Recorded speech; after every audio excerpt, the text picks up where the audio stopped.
ស្នងការនគរបាលខេត្តកំពង់ធំបញ្ចេញកម្លាំងជាង400នាក់ដើម្បីការពារសុវត្ថិភាពនិងសន្តិសុខក្នុងថ្ងៃប្រឡងសញ្ញាបត្រមធ្យមសិក្សាទូទៅរាជភូមិ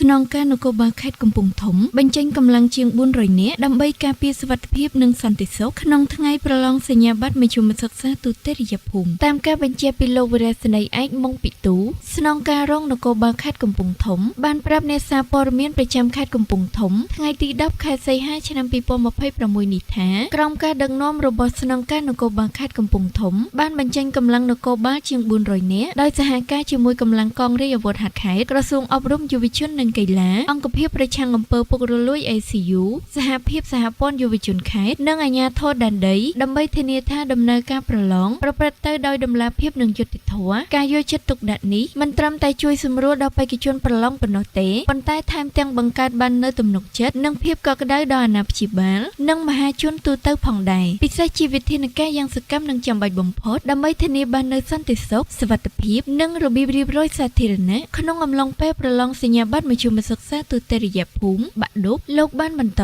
ថាការរៀបចំកម្លាំងការពារផ្ដោតសំខាន់លើសន្តិសុខតាមមណ្ឌលប្រឡងការពារភាពស្ងប់ស្ងាត់និងទប់ស្កាត់ការរំខានផ្សេងៗជុំវិញមណ្ឌលប្រឡងដើម្បីឲ្យបេក្ខជនមានអារម្មណ៍ស្ងប់និងផ្ដោតលើការធ្វើវិញ្ញាសាការសម្រួលចរាចរណ៍រៀបចំបែបបទនិងសម្រួលលំហូរចរាចរណ៍នៅតាមដងផ្លូវសំខាន់ៗ